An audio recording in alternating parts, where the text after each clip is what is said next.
America and other free and open societies face crucial challenges and opportunities abroad that affect security and prosperity at home. This is a series of conversations with guests who bring deep understanding of today's battlegrounds and creative ideas about how to compete, overcome challenges, capitalize on opportunities, and secure a better future. I am H.R. McMaster. This is Battlegrounds.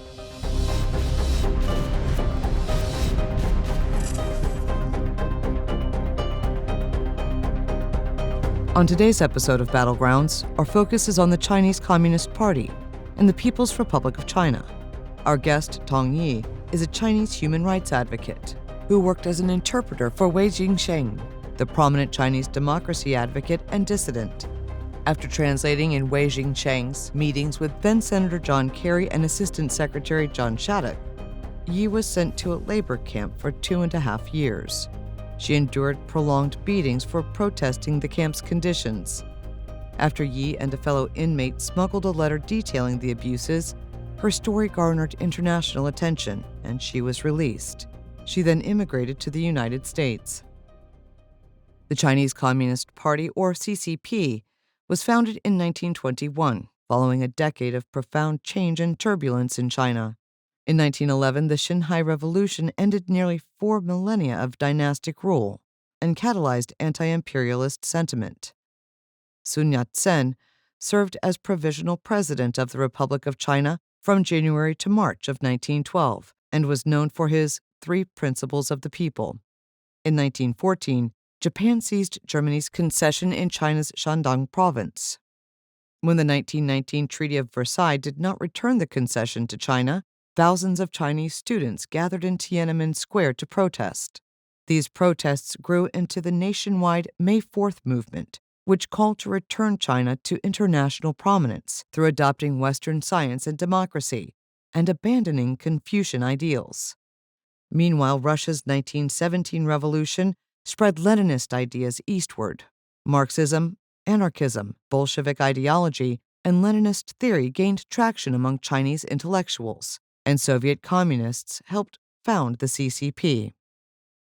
The CCP grew quickly. In 1924, it aligned with the Kuomintang Nationalist Party to create the first united front and eliminate the warlords they believed impeded a stable central government's formation.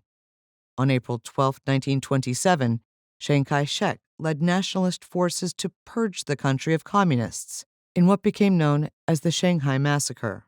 Civil war erupted and lasted until the CCP's 1949 victory, establishing the People's Republic of China. The nationalist government withdrew to Taiwan. CCP founder Mao Zedong led China by constructing a cult of personality. He suppressed perceived enemies, engaged in arbitrary arrests, and killed an estimated 700,000 perceived political opponents of the CCP in his first 3 years. Mao initiated the Great Leap Forward, a campaign spanning 1958 to 1962 to reconstruct China as a communist economy and society. The results were catastrophic. Over 30 million people died in the largest famine in recorded history. Mao then launched the decade-long Cultural Revolution to purge any remnants of capitalist, nationalist, or traditionalist elements from Chinese society. An estimated 1.6 million people were killed and tens of millions persecuted. The U.S. and China began secret negotiations in the early 1970s as President Richard Nixon sought to counterbalance Soviet influence in Asia and resolve the Vietnam War. National Security Advisor Henry Kissinger visited Beijing secretly in July 1971, and Nixon visited China in February 1972. In the first high-level contact between the two countries. Mao died in 1976, and on January 1, 1979, the de facto CCP chair Deng Xiaoping and President Jimmy Carter established formal diplomatic relations. In the 1980s, Deng attempted to liberalize China's economy from central planning to market orientation and open China to foreign investments and ideas. Yet political reforms lagged. Students led demonstrations in response, calling for individual rights and freedoms. The CCP heavily suppressed the demonstrations, and party elders forced the de jure General Secretary Hu Yaobang to resign in 1987. Zhao Ziying succeeded him. 2 years later, Hu died and became a martyr for liberalization and democratization.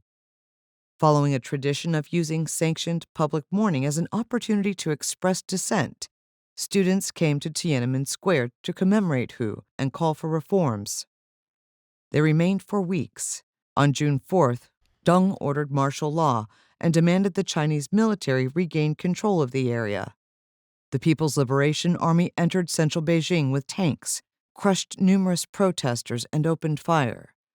Hundreds of individuals were killed. Similar protests outside of Beijing were also brutally crushed. Zhao was removed and succeeded by Jiang Zemin, who largely continued Deng's policies. After the Soviet Union collapsed in 1991, the United States pursued engagement with the CCP based on the hope that increased economic and diplomatic interaction with China would liberalize the country. In 2001, the U.S. cemented China's status as a most favored nation, further integrating the country into the global economy in the hopes of promoting democracy and economic reform. President Bill Clinton advocated for economic and strategic partnership between the U.S. and China and effectively endorsed China's accession to the World Trade Organization. In 2002, Hu Jintao succeeded Jiang and prioritized economic growth and poverty reduction through his harmonious society policy. Xi Jinping succeeded Hu in 2012 and consolidated power, eliminated his political rivals, and accumulated several top positions in CCP leadership. Xi, like Mao, has promoted a cult of personality. He has cracked down on dissent, human rights advocacy, and freedom of expression while perfecting a technologically enabled police state and extending repression to Hong Kong. He launched the Belt and Road Initiative, which seeks to expand China's global influence through infrastructure projects. China under Xi has built and weaponized islands in an effort to control the South China Sea, and his soldiers bludgeoned Indian soldiers to death on the Himalayan frontier. The CCP maintains control through manipulation of history, brutal repression, a sustained campaign of propaganda, continuous surveillance, and the weaponization of social networks. We welcome Tong Yi to discuss the history of the CCP, the competition with China, and the prospects for human freedom.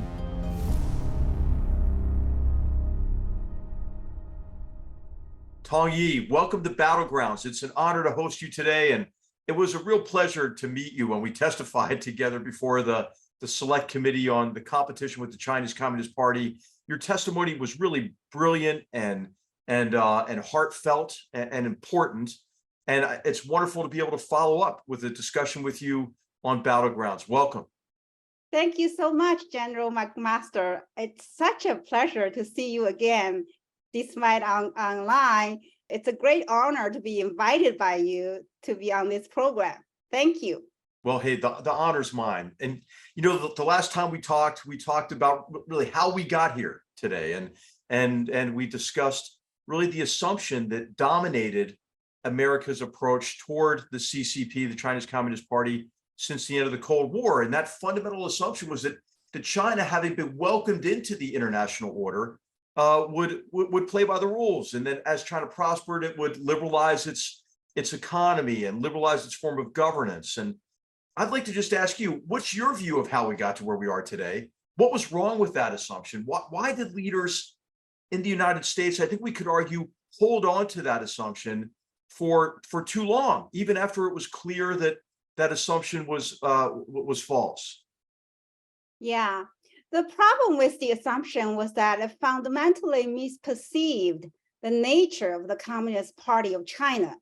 From its roots in the 1930s until the present day, the goal of this group has not been national welfare for China, but extension of the wealth and power of its own people, and specifically the families that rule the group.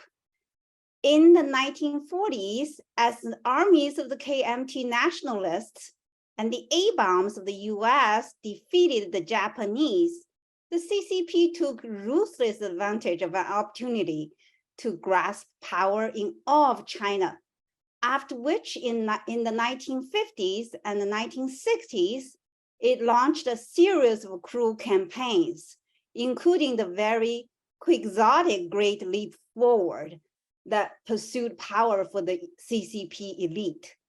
As in the mafia, which it resembled, struggle with external enemies soon gave way to rivalry and betrayal among the Red families themselves. The big mistake of foreigners was not to see the CCP for what it was. They took it to be a more or less normal national government and were deluded by its language that claimed itself to be the People's Republic of China with the People's Liberation Army and so on, when in fact, the government, the army, the land, the economy, and almost everything else was the private property of the families that ran the party. After Mao died and the CCP announced a new phase of reform on opening around 1980, many Westerners, partly from naivete and partly self-congratulation, assumed that, now they're turning to be more like us. They now appear to be pursuing modernization, which would mean probably everything that came along with the modern world. But that was not the CCP's aim. The aim was still, as from the 1930s on, the wealth and power of the Red family elite. And the means, as always before war, be as ruthless as necessary. The question of why US leaders held on to their wrong assumption for so long is not something I can answer from direct experience. But from reading and from indirect experience, I do have some opinions. Nixon's and Kissinger's obsession with the Soviet Union distorted their perception of China. Seeing China only as a counterbalance to the Soviet Union, they did not look into what the CCP actually was. They thought they were dealing with a nation, not with the top dons in the mafia of Red families. The Tiananmen massacre in 1989, followed by the collapse of Eastern European communism and then the Soviet Union itself, should have allowed the US leaders to change their policy. The moral bankruptcy of the CCP had been put on display, and the need for a counterbalance to the Soviet Union had disappeared. This was a golden opportunity for the US to make a difference, and the people like me could not understand why President Bush and Clinton did some of the things that they did. A few weeks after Tiananmen massacre, Bush sent emissaries to Beijing in secret to assure Deng Xiaoping of continuing US dedication to good relationships with him. Clinton defeated Bush in an election while promising to deal differently with the butchers of Beijing. But then in 1994, abruptly decided to de-link trade policy from human rights, ending in one fell swoop the US practice, which had been very effective, of conditioning most favored nation trading status on the CCP's behavior in human rights. It took some time for people like me, viewing these things from afar in China, to realize that principle had been sacrificed for greed. The allure of China, both as a potential market and as a huge pool of high quality and low wage labor for manufacturing, was overwhelming for people with dollar signs in their eyes. Some must have noticed that the low wage labor was kept in line by an authoritarian government that had no use for things like OSHA rules, independent courts, free unions, or a free press, and must have felt guilty. And perhaps the guilt was assuaged by the thought that in the long run, Economic growth would eventually lead to political change. A rising middle class would lead to democracy. But that did not happen. And if the US had understood the CCP properly, it might have seen in advance that that wouldn't happen. The newly wealthy families in China are precisely the CCP families. And if they are not, the CCP buys them off. And if that does not work, the CCP harasses them and imprisons them no differently from the way it represses political dissidents. Perhaps the biggest mistake of US policymakers to allow the CCP under the label of China into WTO in 2001. Anyone who had understood the history of the CCP would not even have expected to follow rules. Rules, like armies or political factions, are things that you work around in order to win. The CCP's economy took off after 2001 and came to rival that of the US. Except for a few clear-eyed thinkers, such as Robert Lighthizer, few in the US predicted that China would so quickly become a peer competitor of the US. Lighthizer has estimated that the US has transferred at least $300 billion annually to China through theft of intellectual property. The harm to the US has been well documented. US manufacturing capacity has been hollowed out. Millions have lost their jobs. Oh, you've given us so much there. That's brilliant, by the way. And I'm just thinking of the contrast between your description of the party and the history, and the way that Xi Jinping portrays it to the Chinese people and the world, right?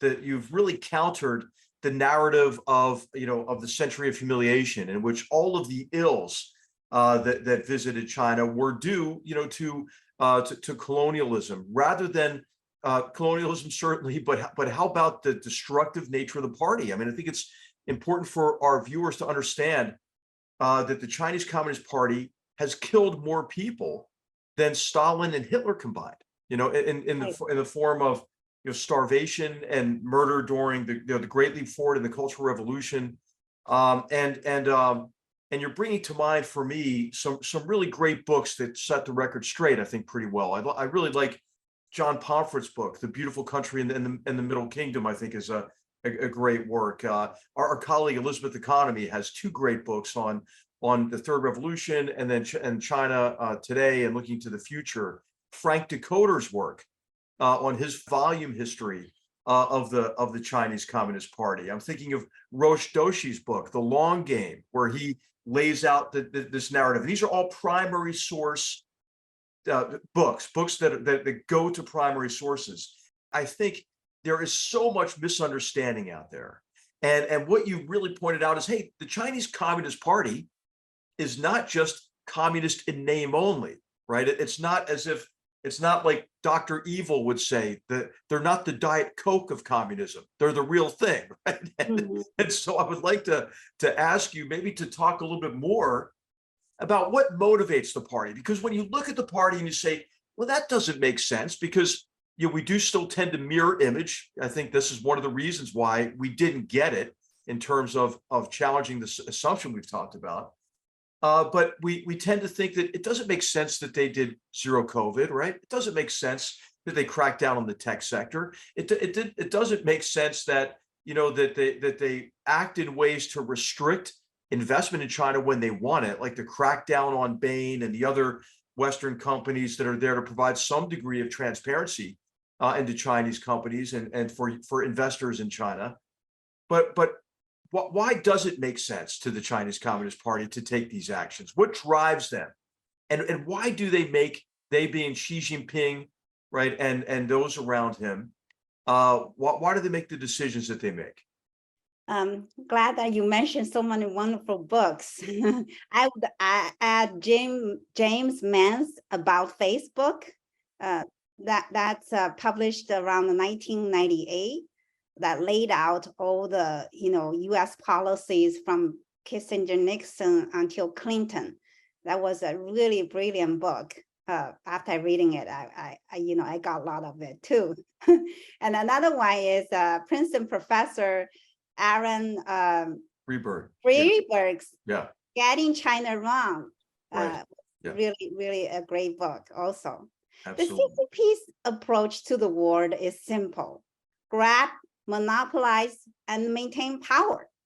Special care is given to controlling any group that is based on cultural or religious values. The values of Han nationalism and money-making are largely given free rein. But if you belong to an organized religion or a minority culture, you will be watched and might suffer harsh and cruel repression, as the Falun Gong and Weavers in Xinjiang have been. And the Tibetans, I would say too, right? Absolutely. Right. Yeah. Every person in the CCP ruling structure serves at the pleasure of his or her superior in this structure.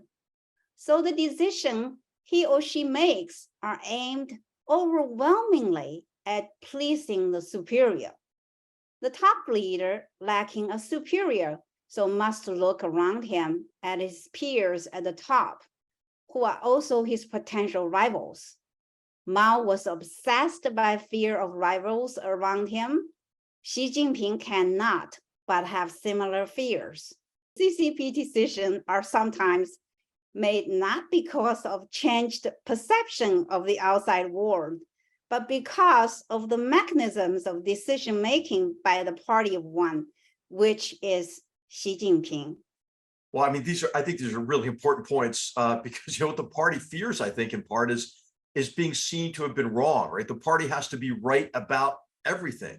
And that's the nature of a Marxist-Leninist system. I'm thinking about, I think it was 2 years ago, I can't remember exactly, when it was the anniversary of Marx's death. And Xi Jinping gave this big speech in front of a huge portrait of Karl Marx. And of course, he's created this whole body of Xi Jinping thought on communism with Chinese characteristics. And I think when we look at it, we think, oh, communism's passé, right? Didn't we get over that after the collapse of the Soviet Union? They think that this Chinese Communist Party is communist in name only.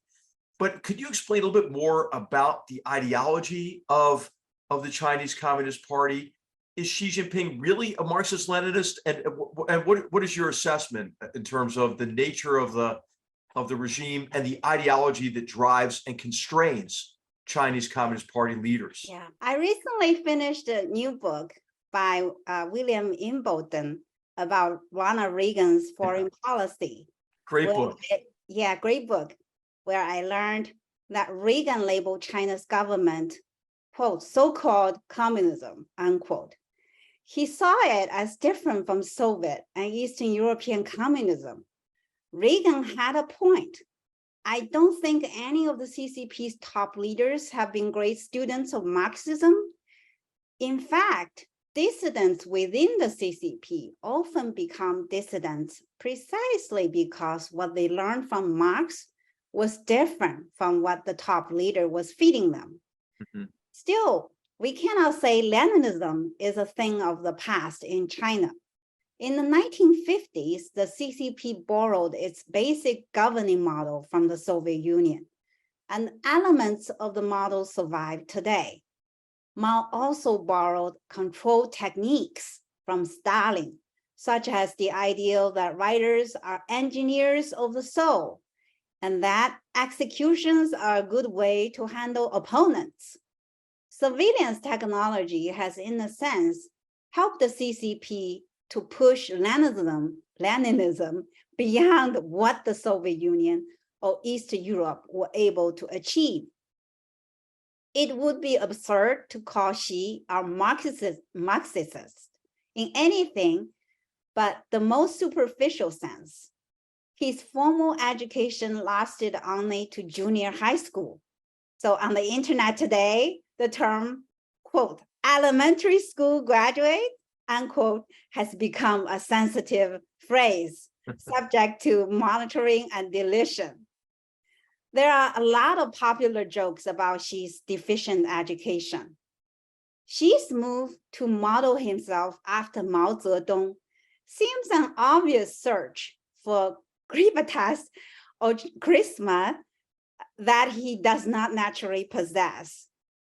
He published books of his speeches, thoughts, and directives, and mobilizes not only party members, but even school children to study Xi Jinping thought. Poster boards of quotations from Xi Jinping on roadways oblige a person to recall the Cultural Revolution. In fact, study sessions that students, teachers, and civil servants must attend every week have in many cases been counterproductive. They offend people who see them as a waste of time.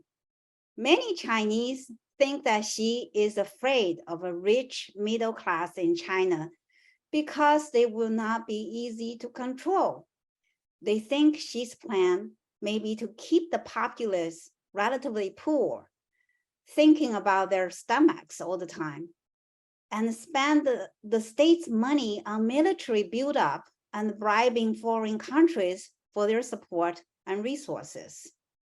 But communism is still the ideology in China in the sense that CCP controls all of society. The West has to recognize this fact and deal with China accordingly. You know, there's so much to talk about here. I remember when when the students had an uprising, not an uprising, but protests, because they thought, the government wasn't Marxist enough, and the party was just as brutal, cracking down on the left-wing, demonstrations as they have against others. And I'm thinking about, gosh, this point that you made, I've not heard other people make this, that maybe he doesn't want, a strong middle class. I mean, I think that there is conventional wisdom that Xi Jinping is very anxious about growing out of the middle income trap and generating enough domestic demand such that China's insulated from any kind of economic or financial consequences of its aggression abroad. But I'm thinking now, youth unemployment is about 25% in the country between, I think, the ages of 18 and 25 years old. And Xi Jinping recently said, what did he say? Bite the bitters. What's the phrase in Chinese that he's told young people? He said, What does that mean? What does that mean? That means, live a very poor, hard life. Right. Just endure that hardship as a true communist youth should go through. Right, like suck it up, I guess he's telling Yes, her. yes, that's the phrase, suck it up. And I don't know if that plays well, with the younger generation. And he is, of course, he was himself subjected to the Cultural Revolution, and his family was abused terribly. I think his sister committed suicide over it, and he was estranged from his mother, who had to denounce him and his father during one of the struggle sessions. It's really odd. It's almost like a strange version of Stockholm syndrome that he has here with the party. But of course, we're talking about the party and its roots and Maoism and the Cultural Revolution and the Great Leap Forward.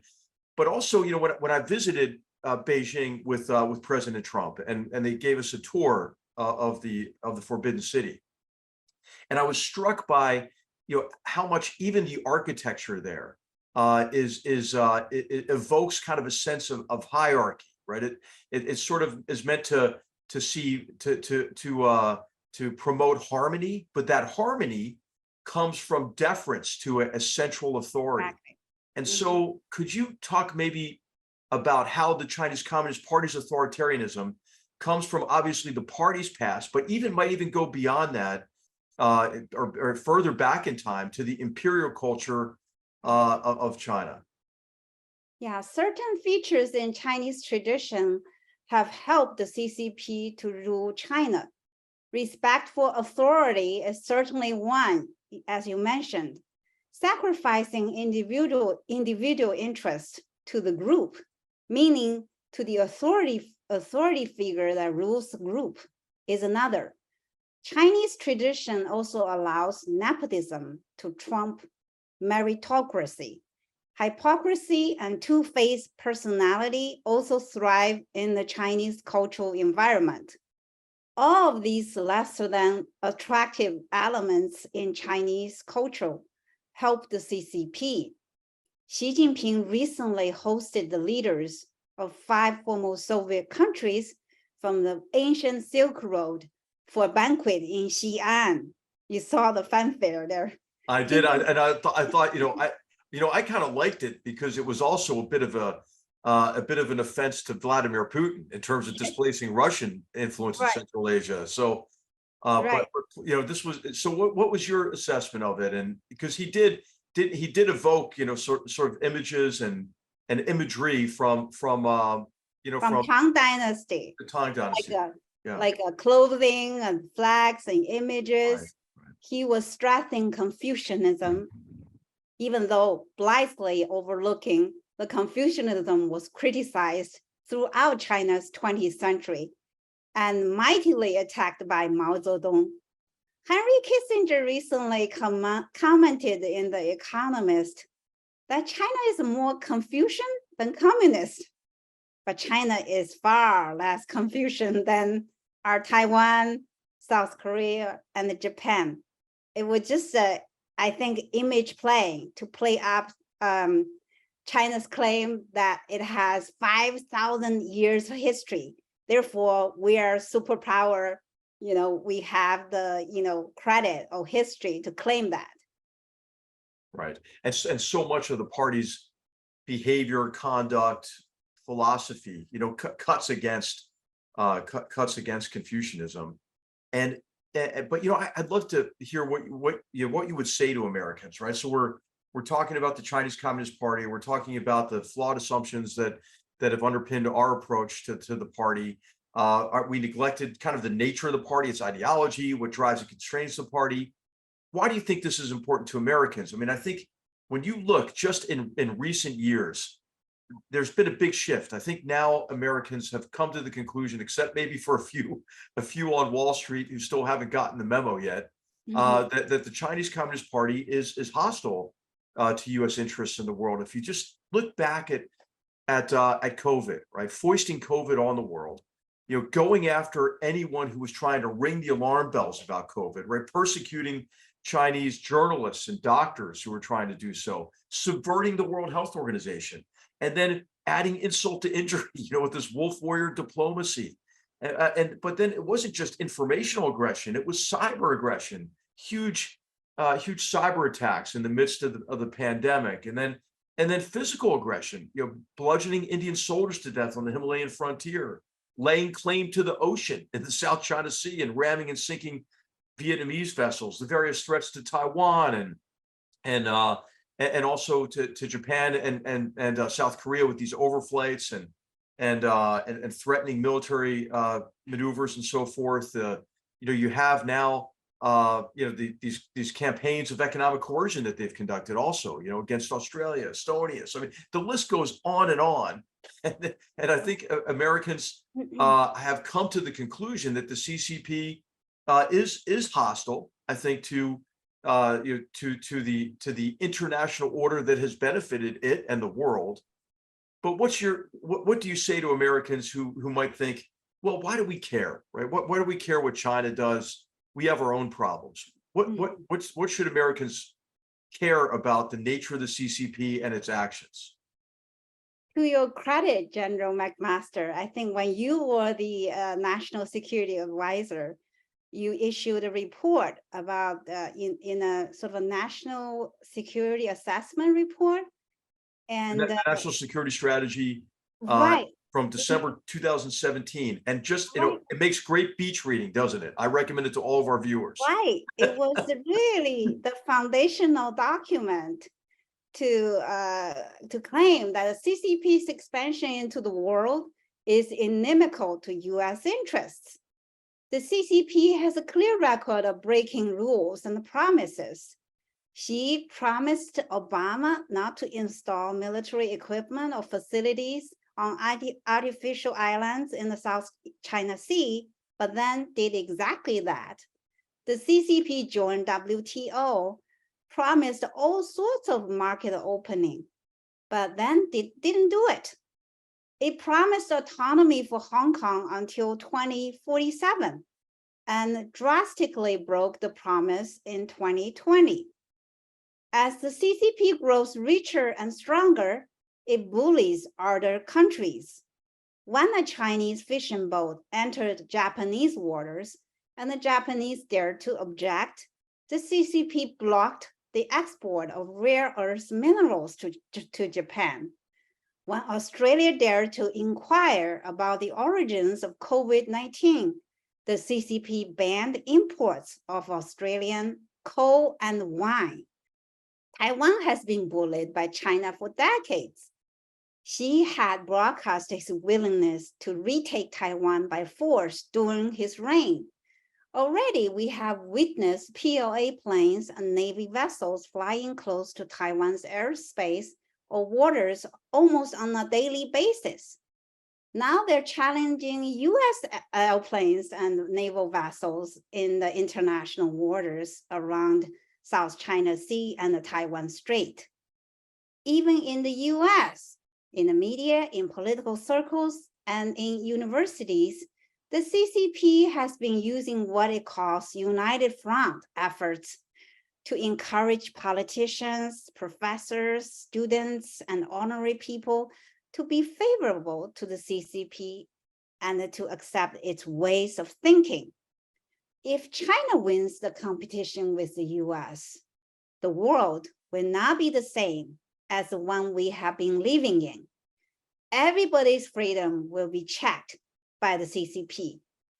That kind of dystopia world is something we must resist at all costs.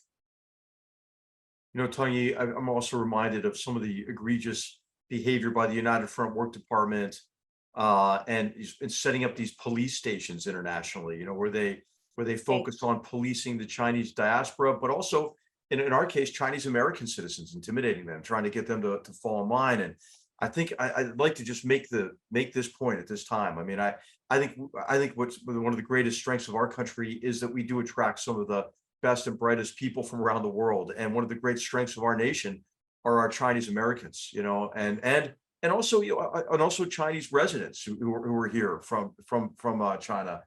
And I think what's really important is to distinguish between the Chinese people and the Chinese Communist Party. And I think it's actually, you know, it's actually unfair to Chinese Americans and actually kind of you know, bigoted to assume that they would in any way support the actions of the Chinese Communist Party. Obviously, it cuts against their values as Americans and why they came to this country to begin with. So, you know, I just wanted to make that point so that there's no confusion, you know, about the nature of our conversation.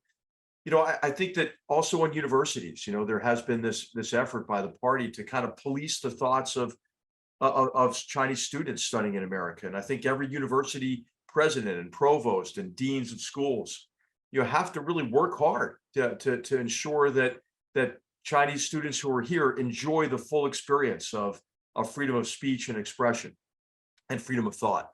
So you know, but really, what I am dying to talk to you about is all of this. But what I know the least about, and I think probably most of our viewers know the least about, is what the heck is going on inside of China, right? It's hard for anyone to understand what's going on because of this technologically enabled police state, right? The fear that people have of saying the wrong thing, you know, and the party's ability to use technology to police even the thoughts almost of the people. We did see the white revolution a little bit in the protests associated with the zero COVID policies. But how would you describe the dynamics inside of China, right? What are the strengths and weaknesses of the party? You know, are the Chinese people happy or unhappy with the party? What are their perceptions of the CCP these days? It's very hard to penetrate China these days because with Xi Jinping's China is super sensitive to national security. The recent anti-spy law makes the reporting of almost anything inside China to people outside China potentially dangerous. The reason for this anti-spy law and the recent crackdown on due diligence firms such as Mintz, obeying the consulting firm, in my view, is that she wants to ban access to economic and social statistics that would reflect poorly on his zero COVID policies over the last 3 years. China's economy has not recovered from the zero COVID era as well as some expected. Instead of expanding at 6 to 8% a year, as was common in the past, China might be heading toward growth 2 or 3%, or even negative growth. In particular, the real estate market now is in virtual free fall. The manufacturing segment has slipped, and the export industry is under great strain due to the reorientation in supply chains by Western countries. Enormous debt is crippling households and local governments. Cities across the country have cut benefits for civil servants and delayed salary payments in some cases for teachers. Families are hoarding cash instead of consuming things because the social safety net is so unreliable.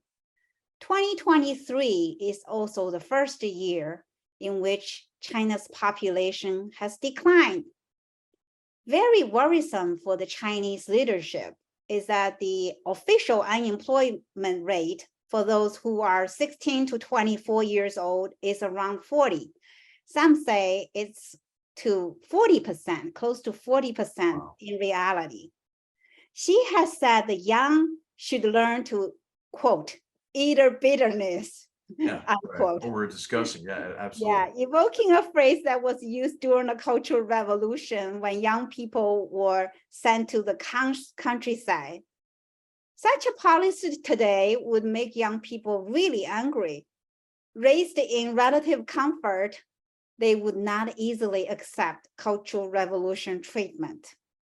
In March and April this year, we also saw white hair protests against cutbacks in medical care in some cities.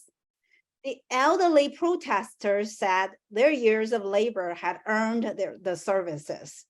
They were not asking for anything that wasn't rightly theirs. It's hard to say that many people in China are happy these days. Some are trying in every way they can to get out of the country. That's why we witnessed in recent months in the southern border, there are so many Chinese are crossing the border now.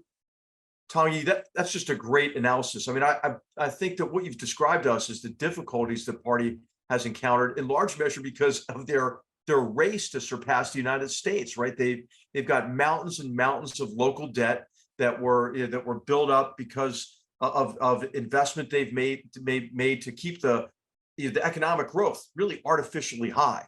The government is not really good at resource allocation, and so they've wasted a lot of these resources.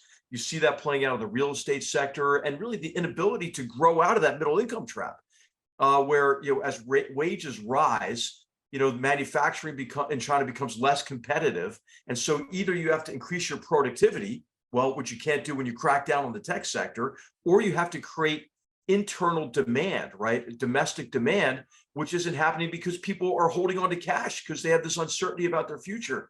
So I do think it's a perilous time, and it's a perilous time because of the party. And, we see this happening in the big cities of China. And I've heard that it's even worse in kind of the third tier cities where they've overbuilt and there are these empty buildings and spare capacity. And so, I just think that what you've described to us is important because, these authoritarian, statist, mercantilist models look strong, right, from the outside, but they're actually quite brittle, I think. Yes. And our democracies look kind of ugly, our free market system looks ugly, but actually we're pretty resilient, right? Because we have mechanisms for self-correction and reform, short of revolution. So, I just wanted to also talk to you about, we have to talk about this, is how the party victimizes its own people, right? So, I think that by being against the Chinese Communist Party, I think that makes you for the Chinese people. And not just kind of this, the Han majority, which is what the party uses, is try to get everyone to conform to this, this sort of this Han nationalist sort of preoccupation or ideology in the big cities, but in the rural areas. And could you tell us about the plight of the Uyghurs in Xinjiang, and what's happened in Tibet, what's happening to freedom in Hong Kong? Yeah, okay. To answer your question, let me bring down into categories of the different group of people. The first, the rural people. These are mostly poor people who live without a safety net. Previous Premier Li Keqiang revealed last year that there were more than 600 million Chinese who earned less than 1,000 yuan, around $140 monthly. And if I could just interject for one second, this is around the same time, remember, that Xi Jinping had said, hey, poverty's over, right? Exactly. We won, right? Exactly. It's just barely above the international poverty line, which is $2 per day. Their condition will worsen as China's economy turns down. Xi Jinping, fearing a loss of grain supply if international conflict should arise, these days has made a plan to use more farm fields for grain and has dispatched armies of agriculture police to mandate to farmers what grain should be grown on what land. This is a new phenomenon. It's a major reversal policy that have held since the 1980s. I predict there will be a lot of misery for the rural population. For Xinjiang weavers, and to some degree Tibetans, the CCP has installed digital surveillance extensively inside Xinjiang, forced everyone to install surveillance apps on their phones, and put millions of weavers into concentration camps where they are forced to relinquish their old religion and languages and to learn CCP ideology and pledge loyalty to Xi. We in the West have heard numerous reports on these conditions, but people in China, well, the news is strictly blocked, know virtually nothing of it. This is really, really bad. And I think this gets to the point. I wish we would do more to poke holes in the firewall, the information firewall. Yes, in China, and it is genocide. I mean, you could call it slow genocide, whatever you want to call it, but also these reports of forced sterilization, for example. And of course the forced labor, the slave labor. I mean, it's terrible, and I think sometimes we lose sight of it after it's in the news cycle for a while. We forget about it, kind of like we've forgotten about Hong Kong. I mean, could you talk a little bit about Hong Kong? What's happened there? I think of some of the the real leaders of the advocates for citizens' rights there, who are now unfairly imprisoned. I think it's almost like we've forgotten about Hong Kong too. Right. Hong Kong, China has imposed a national security law in Hong Kong in 2020, basically ending the one country, two system that promised to the Britain in the 1980s. And there are now more than 1,400 political prisoners there. The most famous, of course, is Jimmy Lai, who is a dear friend to me, a billionaire who escaped China with 1 yuan as a young teen, and then educated himself and rose to be a visionary media tycoon. After he saw what happened in Tiananmen, he was determined to oppose the CCP. He sold his clothing brand and founded the largest Hong Kong newspaper, Apple Daily. He stayed in jail for more than 860 days now and is still waiting for his trial for so-called national security offenses. The world has witnessed the demise of free Hong Kong and has seen clearly how the CCP broke its promise that it reached with Britain in the 1980s. That betrayal, of course, is a clear warning to Taiwan. the free Chinese-speaking democracy that lies across the Taiwan Strait, where all the international concern right now is focused on the Taiwan issue. Yeah, Jimmy Lai had just visited Hoover right before he was imprisoned again, and for this long stretch of time. And I'm thinking just it was recently the 34th anniversary of the Tiananmen Square Tiananmen massacre. massacre. And I saw that that the Hong Kong police were stopping and detaining anybody who wore black, for example, or anybody who appeared in some way to be commemorating the Tiananmen Square massacre.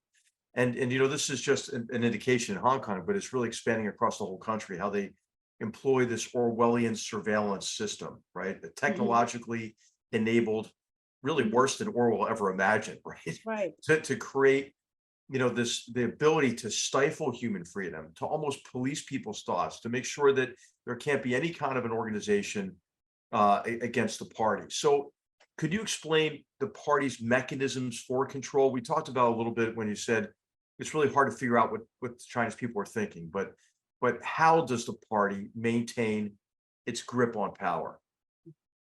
What the CCP fears most is its own people, not the United States.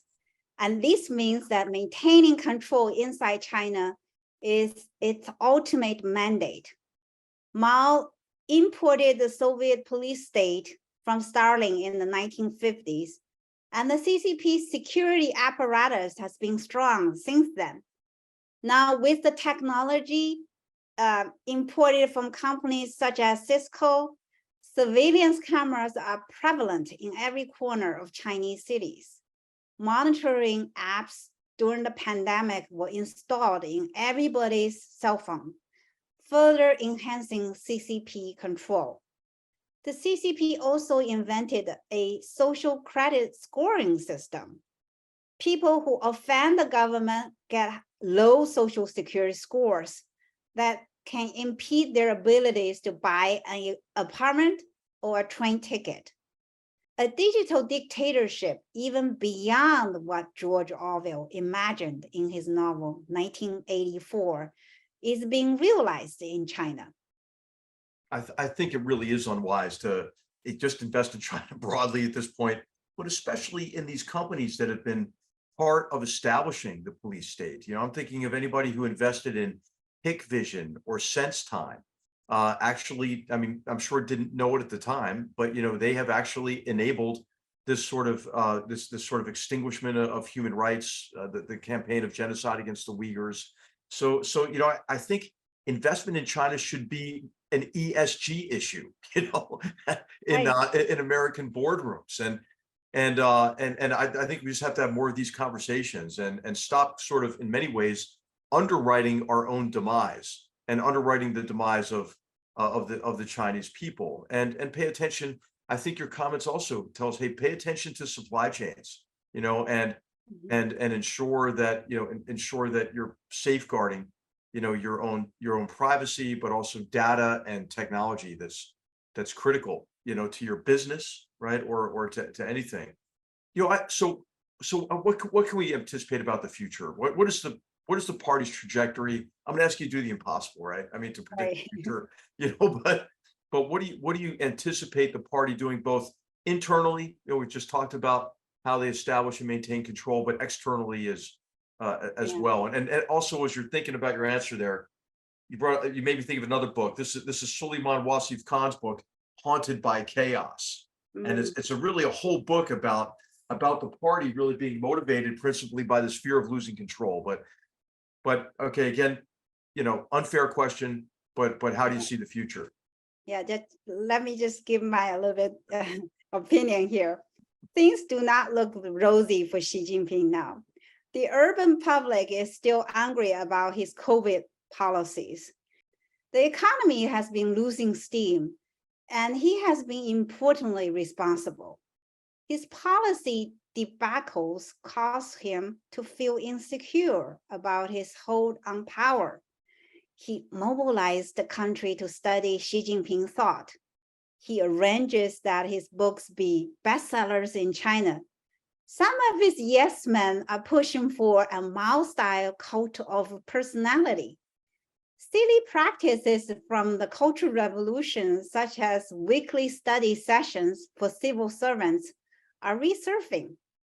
Speaking as an American citizen, I am actually happy in a sense to see Xi wasting the time and energy of his population on useless things like Xi Jinping thought. This will make our competition with the CCP easier to win. The stupidity will weaken the Chinese economy, frustrates its population, and stimulate unrest around the country. Yes, sometimes I also think just, humor is a good thing. I remember when Xi Jinping got really upset when he was portrayed like Winnie the Pooh, and I Yes. think it's really, and we know the Chinese Communist Party has no sense of humor, no sense. Exactly, no, zero.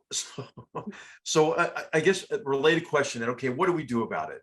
So what we being not just government leaders or people in academia who are like we here at Hoover thinking big thoughts, but what do you think the American people's responsibilities are, people from like-minded nations, the private sector leaders who make big decisions on investments or whether or not to engage in partnerships or to accept Chinese investment?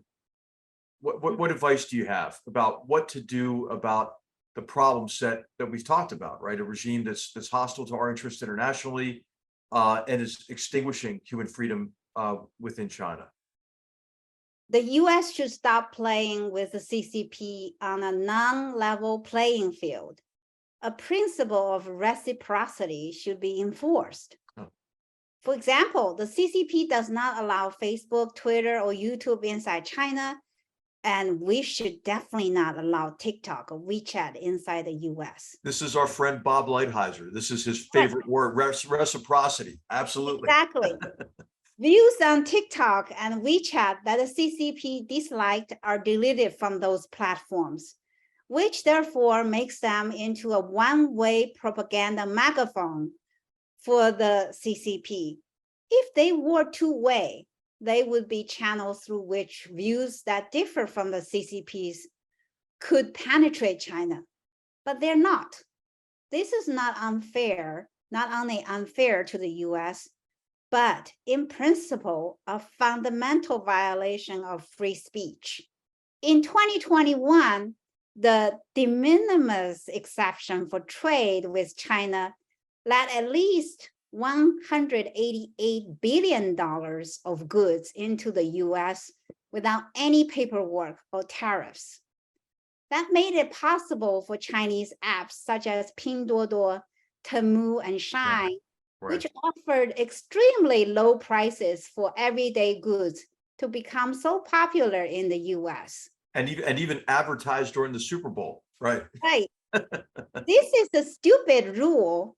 I thought the Lighthizer said it was put up in 2015 that allowed the CCP to exploit a trade advantage, as well as to collect the private information of many American consumers. American universities need to be aware of whom they're training in STEM fields. How many PhD students bring their US-funded learning back to China for the use of an American adversary? Immigration law should be revised to reflect on how we attract and deploy talented Chinese students. I believe we should allure more Chinese students to learn history, political science, journalism, and law. These are the really important frontier to nurture Chinese people's views on democracy and how democracy in a real world really work, like in the United States. And I hope they get that at our universities. Sometimes I worry about the curriculum in U.S. universities, but hey, I agree with you, and I do think that companies and the FBI can do due diligence, but more Chinese students is better, and I think keep more of them here. If we have Chinese engineers who are trained here, Right. give them H-1B visas, as long as they're not PLA scientists, or Right. MSS agents. I want to Um, add more. The CCP threat to the US interest has reached a degree where the whole of society approach should be used. Each US citizen needs to be aware of the threat and should be ready to do what he or she can. Right. And also cannot be overstated how important it would be for the Chinese public to have better access to the truth. It is vitally important, one way or another, to dismantle the Great Firewall, as you mentioned previously.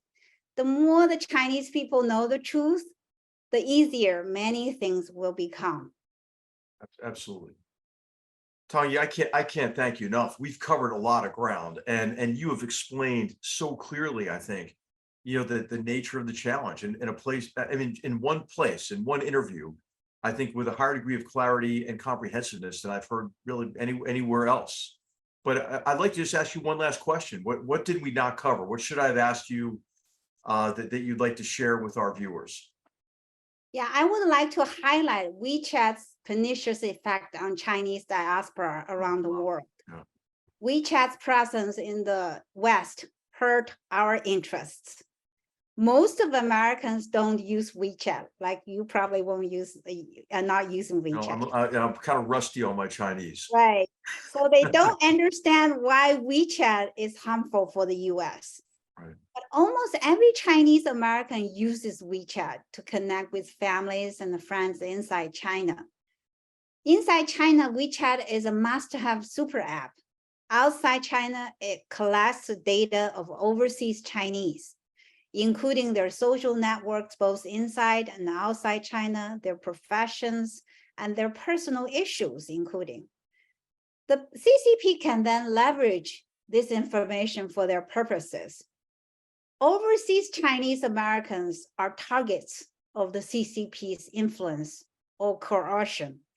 For example, many Chinese students in STEM fields in the 1980s and early 1990s who received permanent resident status after Tiananmen massacre went on to successful careers in universities or companies here.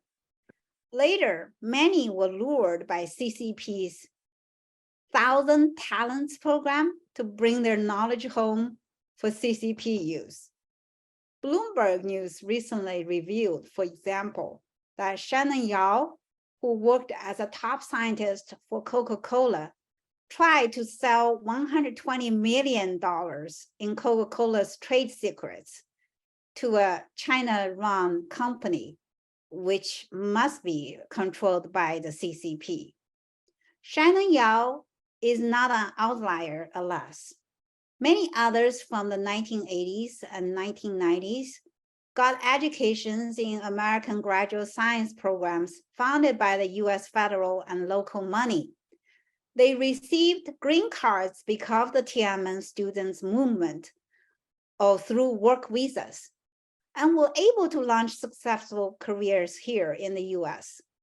Then when China's economy boomed, especially after joining the WTO, these people found themselves with incentives to sell their company's trade secrets or academic research to the CCP companies and offices. They set aside the fact that they are legally American citizens and have obligations to protect US interests. As we face heightened tension with the CCP, all of us, including Chinese Americans, must ask where our loyalty lies. This is a touchy topic, with all the Asian hate noises mixed in. But at the end of the day, when conflict between China and the US breaks out, Chinese Americans have to take a stand.